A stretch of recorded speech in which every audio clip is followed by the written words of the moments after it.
Nathalie Raemdonck, and we're going to benefit from a translation. So, Madame Raemdonck, over to you. Thank you very much for joining us, and we will have translation after your intervention. Okay. Good afternoon to everyone. I'd like to thank the EMA to welcome us for this first public hearing. Thank you to European Association. I am Nathalie Raemdonck, mother of two boys, both affected by Valproate syndrome. I am the president of the Belgium Association of Victims, and I am here today in front of you to represent all the Belgian victims. As my English is not fluent enough, I will speak further in French. Thank you for your understanding. Donc, je vais vous exposer la situation belge actuelle après que les recommandations européennes aient été décidées. Actuellement, en Belgique, les recommandations sont loin d'être d'application. L'association estime d'ailleurs que ces recommandations devraient être rendues obligatoires, car on constate que le nombre de femmes en âge de procréer exposées au valproate reste importante, même si on constate depuis 2015 une légère diminution. En effet, en 2014, pour les femmes âgées entre 19 et 49 ans, nous avons encore 13 682 femmes sous valproate. En 2015, les 19-49 représentent 12 935 femmes sous valproate. Le matériel éducationnel et l'information au public et les prestataires de soins. Le matériel éducationnel n'est pas utilisé par les prestataires de soins. L'information n'est pas systématiquement délivrée à la patiente. Et au moment où je vous parle, des enfants en Belgique continuent à naître sous valproate. En juillet 2016, une première enquête a été réalisée afin de déterminer l'impact des mesures de minimisation des risques et la communication des risques. Cette enquête ne fut pas concluante, de par les moyens de diffusion mis en place. Une deuxième enquête plus adaptée est pour l'instant en préparation. On constate que les campagnes d'information sont inexistantes. La ministre de la Santé, en mars 2017, déclarait en commission santé que des campagnes d'information allaient voir le jour. Malheureusement, à part l'exposition médiatique de l'association, aucune campagne n'est prévue. L'association estime que les médecins doivent pouvoir fournir une information précise sur les médicaments qu'ils prescrivent. Pour cela, une mise à jour des données doit s'avérer efficace. Malheureusement, on constate que les canaux de diffusion de l'information ne le sont pas. Pourtant, en Belgique, il existe, afin de diffuser une information de manière objective, indépendante et parfaitement documentée, une société qui fonctionne avec des délégués médicaux indépendants, en dehors de toute contingence commerciale, qui propose une mise à jour aux médecins sur notamment les nouveautés, les restrictions et les recommandations. Cette société s'est vue retirer récemment une partie de ses budgets par décision de la ministre Maggie de Bloch, pendant que des dizaines de milliers de cadeaux fiscaux sont octroyés aux firmes pharmaceutiques. Pour toutes les victimes, il est difficile de comprendre ce genre de décision de la part des autorités. En ce qui concerne le recensement, des victimes, aujourd'hui en Belgique, il n'existe aucun registre de recensement des victimes du valproate. C'est donc pour cela que l'association estime qu'il est primordial qu'un recensement fédéral puisse être fait et rapporté au niveau européen. L'association demande notamment que les prestataires de soins soient dans l'obligation de déclarer les victimes. Okay, I'd like to start by telling you a little bit about the situation in Belgium. Now, as things currently stand, and this is since the European recommendations were passed, the recommendations are far from being enforced in Belgium. Our association feels, nevertheless, that these recommendations have to become mandatory. Because if we look at the current situation, it's clear that the number of childbearing age women who are exposed to valproate is still very high, even if we have seen a slight decline in the number of these women since 2015. Let's look at the figures for 2014 and 2015 then. In 2014, for those women exposed aged between 19 and 49, the number affected was still 13,682. And if we turn to 2015, for the same age group, 19 to 49-year-old women, still there were 12,935 affected. I'd like to now talk a little bit about educational material and information made available to the public and to care providers. Educational material is not currently used by care providers, and information is not systematically issued to patients either. As things currently stand, children in Belgium continue to be born to women who are taking Valproate. In July 2016, an initial inquiry was carried out in order to determine the impact of measures aimed at minimising risks and increasing communication about those risks. However, this inquiry was not conclusive due to the kind of information sharing measures that were implemented. A second, more appropriate inquiry is therefore currently being prepared. It's clear that awareness campaigns are non-existent also.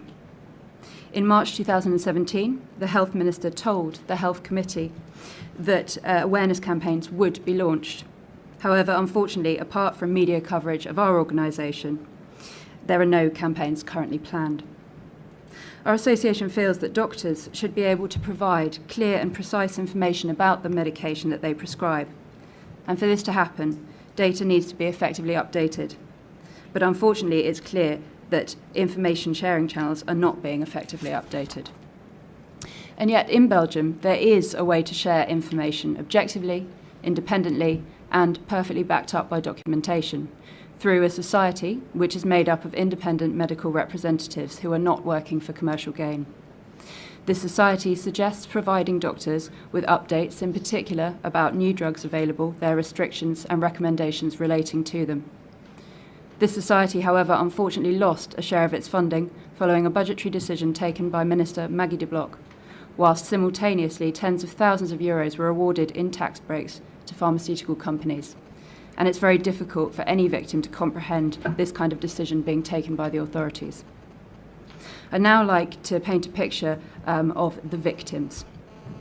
Today in Belgium, unfortunately, there's no register which identifies Valproate victims. And that's why, for our association, it's essential that victims be identified on a national level and that this list be communicated to the European level. We're calling, in particular, for care providers to declare the names of victims as a mandatory requirement. Thank you. Le pictogramme en Belgique. Quand nous sommes venus en 2014 à l'Agence du Médicament, l'association belge a demandé qu'un pictogramme figure sur les boîtes de médicaments. Le EMA nous a dit que la position d'un pictogramme était une compétence nationale. Pendant presque 2 ans, de nombreuses discussions en commission santé ont lieu autour d'une proposition de loi visant à poser un avertissement visuel sur les boîtes de médicaments tératogènes. L'association a participé activement à toutes les étapes des discussions, avec pour objectif qu'un pictogramme avec un text warning puisse figurer sur les boîtes de médicaments tératogènes. Malheureusement, la proposition de loi a été rejetée par la majorité parlementaire. Malgré tout, au regard de la situation française, notre ministre a quand même pris la décision de leur emboîter le pas. Ce n'est que 8 mois après l'introduction de la demande que nous avons vu enfin arriver sur le marché les premières boîtes de débakine avec leur pictogramme. Quant au laboratoire des génériques, ils n'ont toujours pas introduit de demande auprès de l'agence. Pour l'association belge, le pictogramme qui se trouve être primordial pour notamment un renforcement de l'avertissement en patiente doit faire l'objet d'une harmonisation européenne. Comment imaginer que des médicaments à base de molécules tératogènes ne fassent pas l'objet de réglementations européennes qui soient les mêmes dans chaque pays? L'association considère que l'EMA, de par ses compétences, doit imposer un consensus européen. La situation en Hollande. Nous avons régulièrement des contacts avec nos voisins hollandais. Les recommandations ne sont que très peu suivies. Les patientes commencent seulement à découvrir de quoi souffre leur enfant. Le nombre de victimes recensées ne fait qu'augmenter. Malheureusement, là aussi, si les patientes sont informées, c'est notamment via la presse qui relaie le travail des associations de victimes. Oui, je vais jusqu'au bout. En conclusion, les victimes trop nombreuses, qui se comptent par dizaines de milliers, n'auront malheureusement dans beaucoup de cas qu'un avenir toujours dépendant de la société. C'est pour cela qu'il est plus qu'urgent que les gouvernements, les autorités de santé, les prestataires de soins, l'Europe, se mettent autour d'une table pour établir un projet européen cohérent autour des médicaments tératogènes. Le Softenon, le Mediator, la Dolantine, le Distilbène, le Valproate, tant de scandales sanitaires qui auraient dû être évités si les autorités compétentes avaient pris conscience de leurs responsabilités et des effets désastreux qu'engendre une telle négligence. au nom de toutes les victimes belges, européennes, restées pendant des années dans l'ignorance, au nom de toutes ces vies brisées, au nom de mes fils, Robin et Jérôme, à jamais plongés dans le monde du handicap, confrontés à toutes les difficultés et à les épreuves que cela engendre, agissons. Fini de les sacrifier sur l'autel du profit et de l'indifférence. Voilà. I'd now like to tell you about the progress with the pictogram in Belgium. When we came to the European Agency in 2014, our Belgian association asked for a pictogram to feature on all medication boxes. The EMA told us that affixing a pictogram was a decision that fell to the national authorities. Over nearly 2 years now, a number of debates have been ongoing in the Health Committee, aimed at agreeing on a bill which would include a visual warning on teratogenic medication boxes. Our association has participated actively at every stage of this debate, seeking to ensure that a pictogram with a text warning would appear on boxes of teratogenic medication. Unfortunately, this bill was rejected by parliamentary majority. And it appears that in spite of everything, in spite of the French situation, our minister nevertheless has decided to follow in their footsteps. It's taken 8 whole months since the request was submitted to see the arrival of the first boxes of Depakine with the pictogram on the market. And generics laboratories have still not submitted a request to the agency either. For our association, this pictogram is essential to, in particular, strengthen the warning to patients, and it should be subject to European harmonisation and standardisation. It's very difficult for us to understand why medications containing teratogenic molecules should not be subject to European regulations, which should be applied in the same way in every member state. Our association believes that the EMA should use its authority to impose European consensus on this issue. I'd like now to talk a little bit about the situation in the Netherlands. We're in regular contact with our Dutch neighbours, and the recommendations there are barely being followed either, and patients are only just beginning to find out what exactly their child is suffering from. The number of identified victims is on the constant rise, and unfortunately here again patients are only informed because of news coverage about the work of victims' organisations. The unacceptably high number of victims, which now totals more than 10,000, which totals in the tens of thousands, unfortunately in many cases only await a future where they are heavily dependent on society. And so, by way of conclusion, that's why we feel it is more urgent now than ever that governments, health authorities, care providers and Europe all come together and draw up a coherent European plan for teratogenic medications. Sofeton, Mediator, Dolantine, Distilben, Valproate has caused so many health scandals now that could and should have been avoided, only if the authorities, the competent authorities, had accepted their responsibility as well as the disastrous effects that would be provoked by such negligence.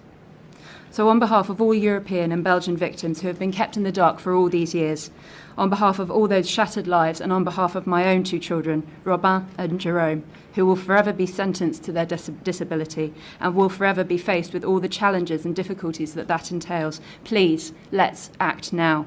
Let's stop sacrificing them in favour of profit and in favour of indifference. Thank you very much. Well, thank you very much indeed, Madame Raemdonck. Thank you very much for putting such a powerful case for, as you've described, the warnings for teratogenic medicines in the EU. And we're listening very carefully to all you've had to say through the help of the translation, every word.